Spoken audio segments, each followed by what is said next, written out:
I'm Chris Motes, and welcome to The Good Life.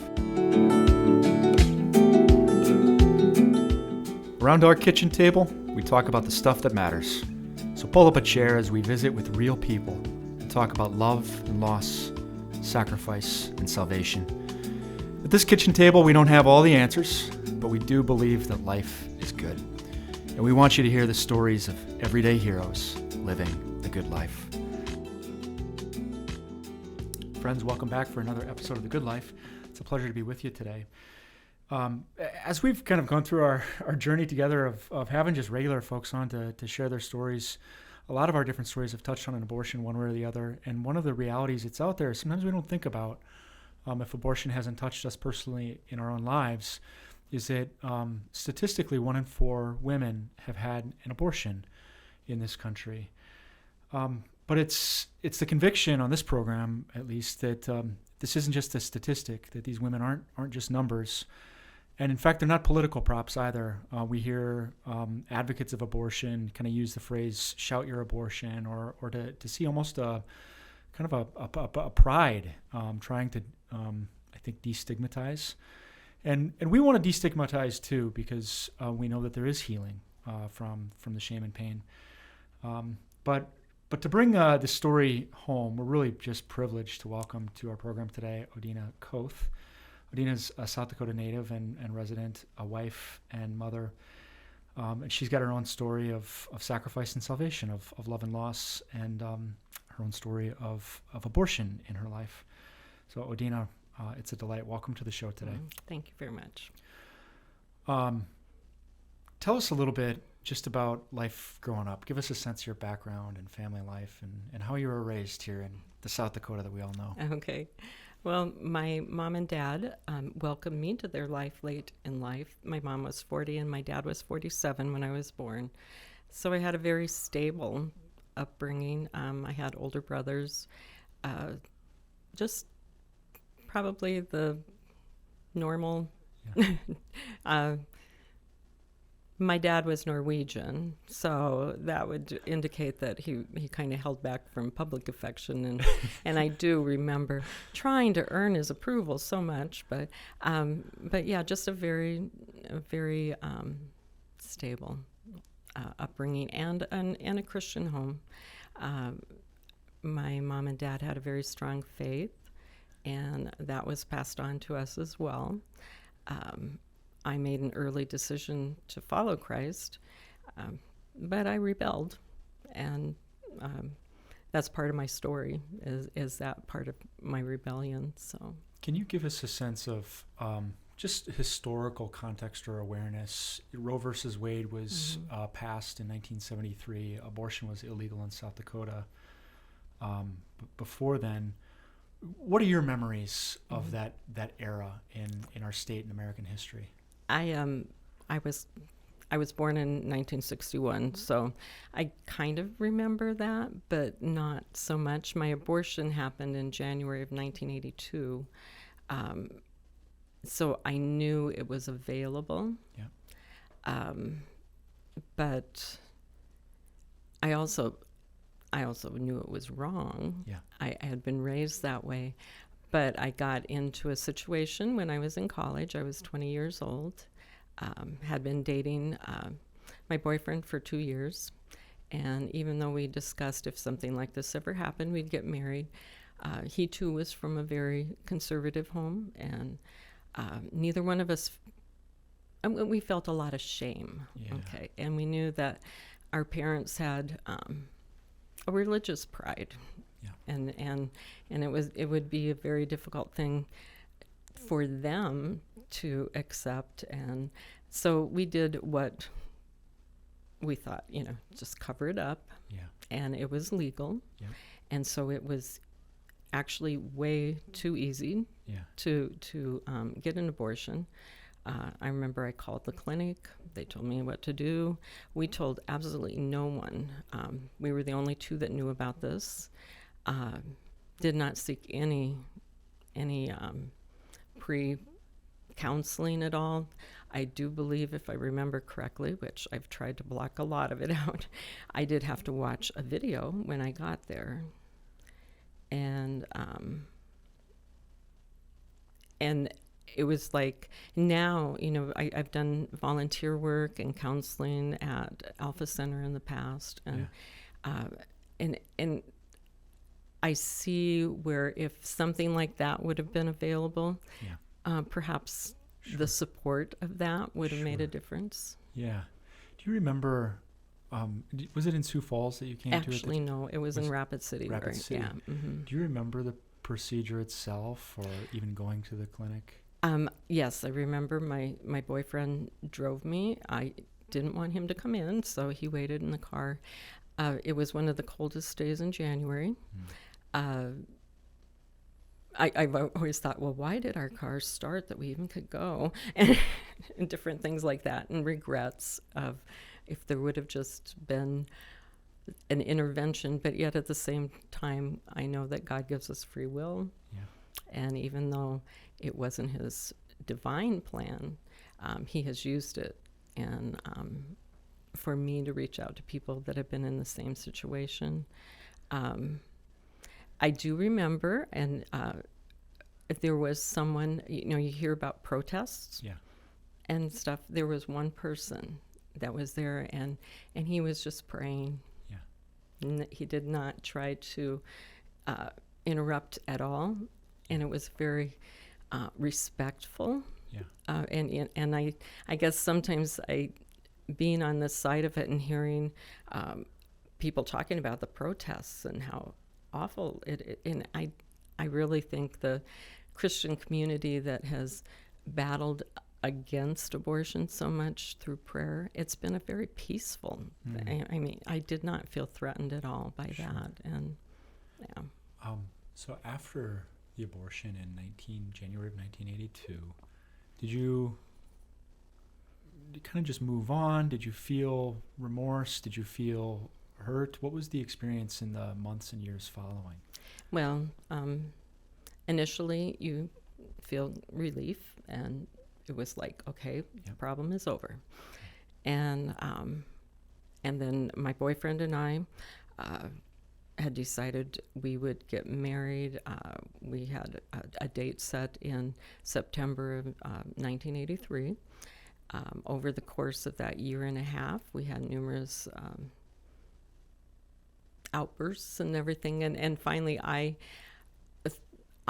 admitted to my parents. I went and talked to them because I couldn't carry the weight of it anymore. And I do always remember that time that my dad extended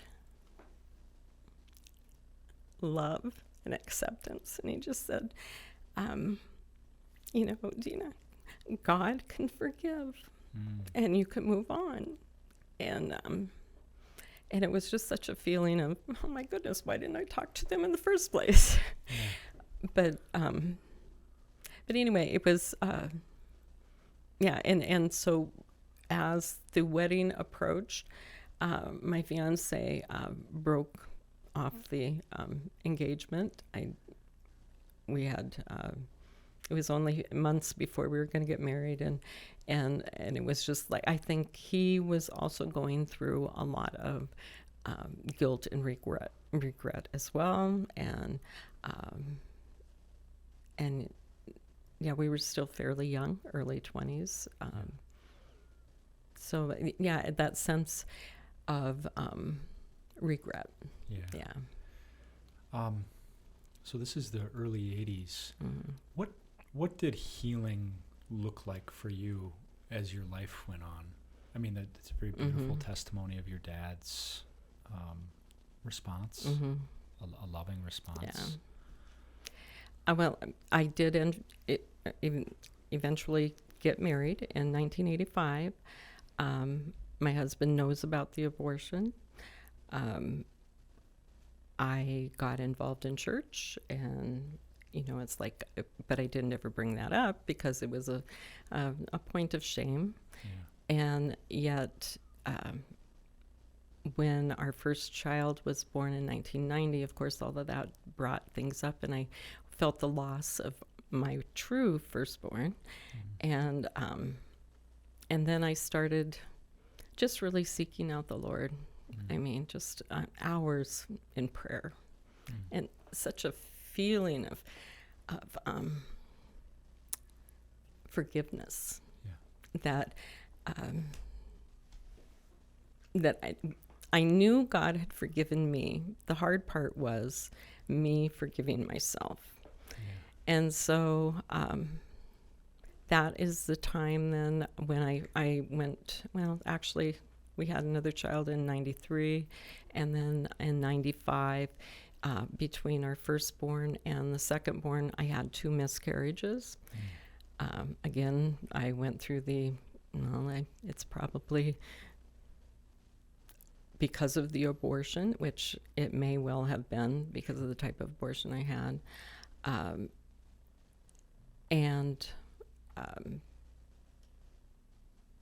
Then probably after, it was after my daughter was born in 95, that again, just that continuing healing that God was taking me through.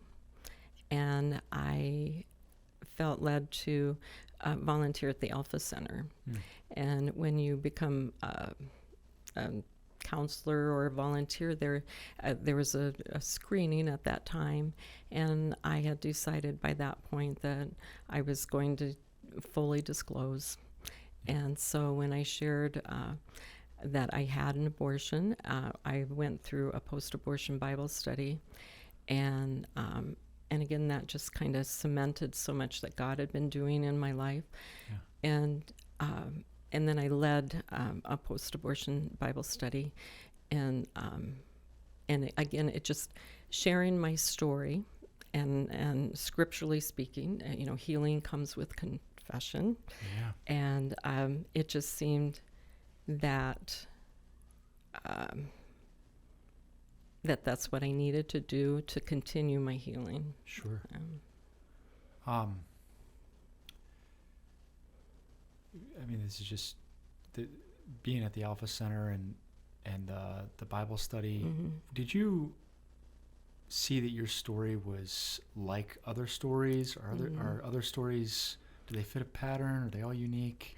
What can you share from your experiences? Yeah, there's so many different stories. There would be people like me that were young and had made that decision, and basically felt like they couldn't have a child at that time in their life. I remember an instance of a married woman and husband who had children already and made that decision. And I felt particularly for her because she regretted that so much, because you get kind of warped and deceived, I guess would be a good word, by the media. And, it's not a living being. It's when does life begin, all that stuff. And so it is like a real spirit of deception. Sure.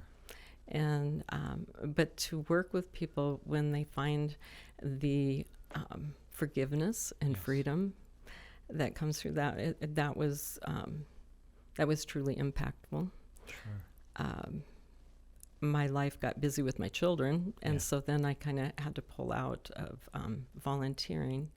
And then in 2007, I was diagnosed with breast cancer, went through treatment with that, and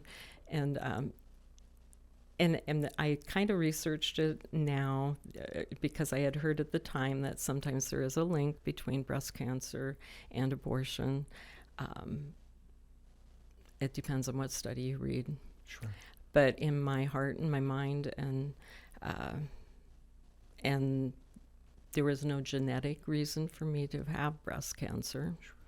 And it was a hormonal breast cancer. So, it's like I really came to peace with there are consequences to sin. Yeah. Yeah. And that happens, and it could be my miscarriages, my breast cancer might be related. Sure. But God's grace and love. I mean, that's such a powerful and important point. I want I want to turn back, Odena, to this moment after your first child is born, and you share just of deeply seeking the Lord, of just spending hours in prayer. Were there others in your life that were accompanying you at this time, even if they didn't know everything about the burdens you're carrying? Are there people that are sort of bearing you up, teaching you to pray? Was prayer something that you were raised with? How were you equipped to sort of seek the Lord at that time? Well, prayer is something I was raised with, but not the deep prayer that I got at that point in my life. I remember reading a book by Becky Tirabassi, and she had made a commitment to pray for 1 hour every day. And I was like, oh, how do you do that? Because it's like I can't even spend 5 minutes. Yeah. And I started trying that. God woke me up every morning, like at 5 a.m. before my kids got up, and my husband thought I was crazy too.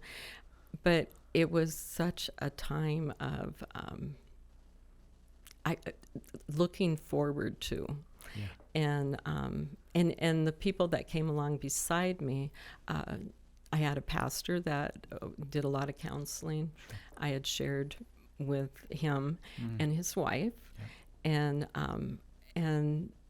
they prayed with me or for me, probably more. And and other people, the community that, like you said, I might not have even known. Yeah. And even in making a decision here and talking, one of my dear friends is a prayer warrior. And when she reached out to me, the couple weeks before she did, I was very unsettled, and I didn't know why. And when we got together and started visiting, it was like, okay, God's asking me to share in a different manner, in a different way. And quite frankly, I was not really ready to obey that prompting. But through the power of prayer and prayer support, it's like I know that what my story can do for other people. Yeah. I just want other people to feel the healing and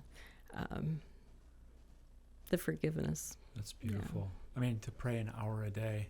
For many of our listeners who may be Catholic, we have a phrase we call it the holy hour, to spend a holy hour in prayer. And I don't think I've done this on the show before, but just like a quick commercial. If anybody out there is just desiring this peace but doesn't know where to start, doesn't know how to pray, you can go to sfcatholic.org and just search for School of Missionary Discipleship. The first year of this school that is principally online, you kind of sign up and do these like videos, we get into a cohort. The foundation is, how do I pray? How do I rest with the Lord? How do I seek the Lord? Odena, you just testify so beautifully to the Lord's peace and, I mean, desiring prayer as a place of rest and harmony. Maybe fast forwarding back up to the Alpha Center again, it seems that the Lord is really using the way that you're now ministering to other women as not just a way for you to give, but also for the Lord to minister to you. I just see his providence in that. Were you sort of uniquely able to connect with other women in this situation because of your own, your own struggles? I think when you experience something and when you're willing to open up about that experience and the pain, that it can be what someone needs to hear sometimes. And I just think of that time of prayer too was seeking God through the scripture, through his word, and how much he spoke to me about sharing. And as I confess and worked with other people, the healing was so, it was just made so real to me at that time because of, I think you don't, quite often, I think you feel like you are on an island, perhaps, and you don't realize that there are other people that are experiencing the same issues. And until we open up our lives and share those pains, and I don't mean that people go out and share indiscriminately. Yeah. I really feel like sometimes that can be a self-punishment. Yeah. To feel like you have to, bare your soul to everyone. But yet the Holy Spirit will lead and guide you to those people that can benefit from your pain. Yeah. No, very well put. For those of us that have young women in our lives, do you have any counsel for us? We're just, and I wanted to say too, this feeling of isolation, but then realizing that you're not alone. Mm-hmm. I've heard that same thing again and again on this show Mm-hmm. as I'm talking to different people that have different stories connected to abortion. So it just really strikes me that there's like this evil force out there called the enemy, the evil one, that wants us to feel alone and isolated. And God's love like binds us up with others and helps us feel like connected and whole. So I'm really struck by that. But, sorry, back to my question about those of us with maybe young women in our lives. Can we help? Maybe speak to me as a father or other fathers or daughters out there. I'm struck by in your story by the goodness of your dad, but maybe in his own human limitations, the Norwegian background. There are plenty of German Catholics out there too that are similar. Any advice for us on how we can, love our daughters well, to help them not be afraid, but too when they do make mistakes, how do we love them well? I think being able to share your own, like as a parent, I've learned that there are times when I have to share with my children that I screwed up, I messed up, I'm human, and ask them to forgive me for those times. I think as a father-daughter type thing, that physical affection is so important. And not that my dad was, but he was very, he wouldn't initiate hugs. Sure. He was very stoic about stuff. And now my mom, on the other hand, she was so much the other way. She was very demonstrative. Sure. But yeah, just and not being afraid to talk about sensitive subjects. Sure.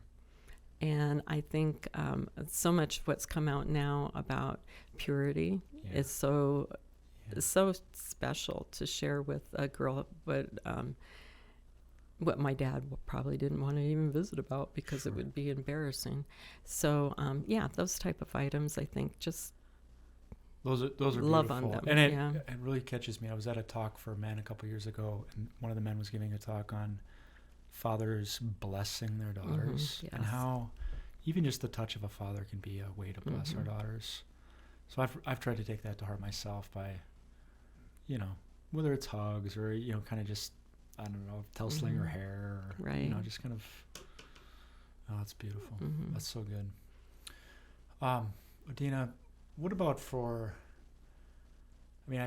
people have heard it on the show before that the Alpha Center is really a place where women can go to seek help if they're maybe in a position where they would contemplate abortion as an option. They want to think through their options, just in a place of freedom and love and support, but also a place of healing for those who have experienced abortion. And I want to just speak to those groups right now. So for somebody who like you has had an abortion and is experiencing the pain, what's a good starting point for them that if they haven't experienced the healing that you have, but they desire to, what should they do?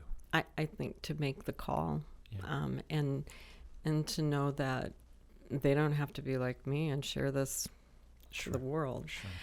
Make the call to, if in my case, since I'm Protestant, to a pastor, that works great. Or just someone, a trusted person in your life that, and I was involved in Bible studies, and not the post-abortion kind, but just, and you develop those close friendships, and to be able to trust people, and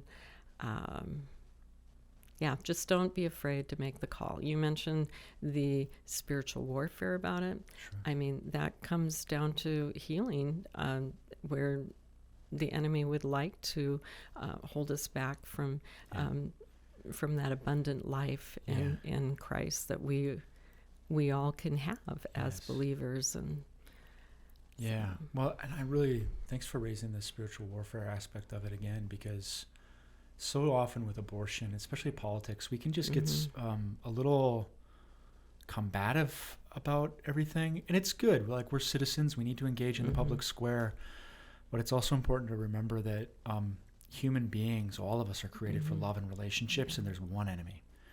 There's one enemy that wants to divide us. Other humans are our brothers and sisters. We're meant to be in relationships with them.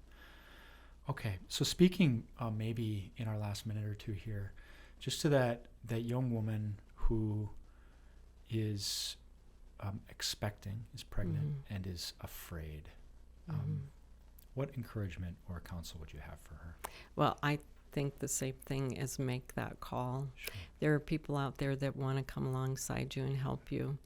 And what might feel as an insurmountable situation, the enemy wants you to think that. And there are people there that just want to love on you.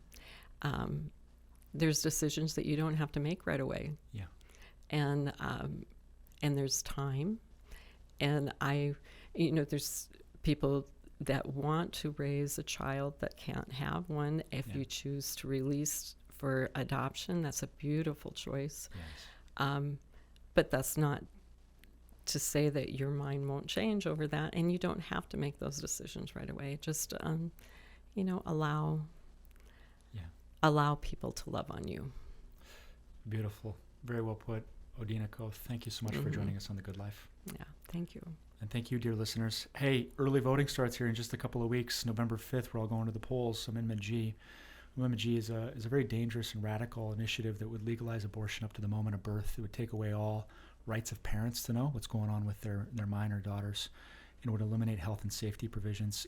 Get up to speed, learn a little more, and vote no this election season. Thanks for tuning in this time. Until our next episode, live well.